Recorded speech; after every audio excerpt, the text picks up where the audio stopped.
झारखंड में आज से महज 3 से 4 महीनों में विधानसभा चुनाव होने वाले हैं और ऐसे वक्त में भाजपा के कदावर नेता टूटते जा रहे हैं और इसका फायदा सरयू राय को मिल रहा है। पूरा मामला क्या है, चलिए इस वीडियो में आपको बताते हैं। पूर्व मंत्री सरयू राय झारखंड विधानसभा चुनाव में बड़ा खेला करने की तैयारी में जुटे हुए हैं। इसी क्रम में उन्होंने पूर्व विधायक और भाजपा नेता कुणाल सारंगी से अकेले में मुलाकात की। इस मुलाकात के बाद कुणाल के जल्द ही सरयू राय की पार्टी भारतीय जन मोर्चा में शामिल होने की संभावना है। सरयू राय ने कुणाल को बहरागोड़ा सीट से चुनाव लड़ने का ऑफर दिया है। ऐसा इसलिए कहा जा रहा है क्योंकि भाजपा से इस्तीफा देने के बाद कुणाल सारंगी ने सरयू राय से मुलाकात की। जब मुलाकात हुई तो राजनीतिक पहलू भी निकाले जाएंगे और इसी पहलू में निकल करके आता है कि सरयू राय ने कुणाल सारंगी को बहरागोड़ा सीट से भारतीय जन मोर्चा के टिकट पर चुनाव लड़ने का ऑफर दिया है, क्योंकि कुणाल सारंगी भी बहरागोड़ा विधानसभा से ही चुनाव लड़ना चाहते हैं। ऐसा इसलिए क्योंकि कुणाल ने अपना राजनीतिक सफर भी जेएमएम से शुरू किया था। 2014 में जेएमएम के टिकट पर बहरागोड़ा से विधायक बने थे और वहीं 2019 की विधानसभा चुनाव से पहले भाजपा में शामिल होने के बाद उन्हें प्रदेश प्रवक्ता का पद दिया गया था। भाजपा की टिकट पर 2019 का विधानसभा चुनाव भी बहरागोड़ा विधानसभा से लड़े थे, लेकिन चुनाव हार गए थे। वहीं कुणाल सारंगी इस बार के हुए लोकसभा चुनाव में जमशेदपुर लोकसभा सीट से चुनाव लड़ना चाहते थे, लेकिन भाजपा ने टिकट नहीं दिया, जिसके बाद वह लगातार नाराज चल रहे थे और अंत में कुणाल सारंगी ने भाजपा को इस्तीफा दे दिया।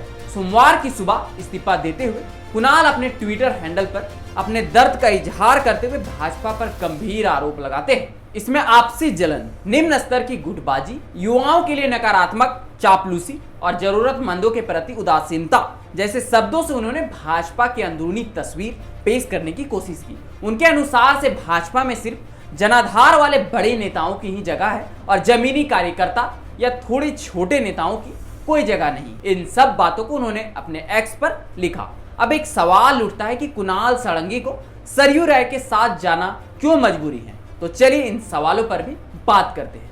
थोड़ा अगर इनके राजनीति के पीछे जाकर देखें तो कुणाल ने अपने राजनीति की शुरुआत झामुमो से की थी और वह उस पार्टी को छोड़ करके भाजपा में गए थे। तो ऐसी स्थिति में अपनी पुरानी पार्टी में जाने की संभावना कतई नजर नहीं आती है और इसके पीछे एक और कारण है कि कुणाल सारंगी बहरागोड़ा विधानसभा सीट से चुनाव लड़ना चाहते हैं, लेकिन बहरागोड़ा से समीर मोहंती जेएमएम के विधायक है। ऐसे में यह सीट जेएमएम कभी भी समीर को छोड़ कुणाल को नहीं देगी। इन्हीं वजहों से कुणाल का जेएमएम में जाने की संभावना बिल्कुल खत्म हो जाती है।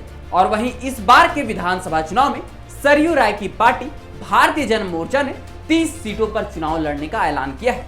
जब इन्हें 30 सीटों पर चुनाव लड़ना है तो इन्हें 30 सीटों पर दमदार प्रत्याशी चाहिए। ऐसे में सरयू राय और कुणाल एक दूसरे के लिए जरूरत साबित हो सकते हैं। ऐसा इसलिए क्योंकि कुणाल को बहरागोड़ा सीट चाहिए और सरयू राय को अपनी पार्टी के लिए एक अच्छे प्रत्याशी की जरूरत है। इन कारणों से दोनों का एक साथ आना लगभग तय है और अगर ऐसा होता है तो भाजपा के लिए आने वाले विधानसभा चुनाव में मुश्किलें और भी ज्यादा बढ़ जाएगी, क्योंकि भाजपा इस बार लोकसभा चुनाव में अपनी जीती हुई सीटें भी गंवा दी है और ऐसे में पार्टी के लिए कार्य करने वाले जमीनी स्तर के नेता पार्टी छोड़कर जाते हैं तो 2024 के विधानसभा चुनाव में झारखंड में भाजपा की सरकार बनने का सपना महज एक सपना ही रह जाएगा और इसका फायदा सीधे तौर पर जेएमएम को मिलेगा, क्योंकि कहावत है जब अपने दो लड़ते हैं तो तीसरे को फायदा होना तय है। क्योंकि हेमंत सोरेन जेल से बाहर आते ही सत्ता को अपने हाथों में ले लिए और चुनाव के लिए रणनीति भी बनाना शुरू कर दिए।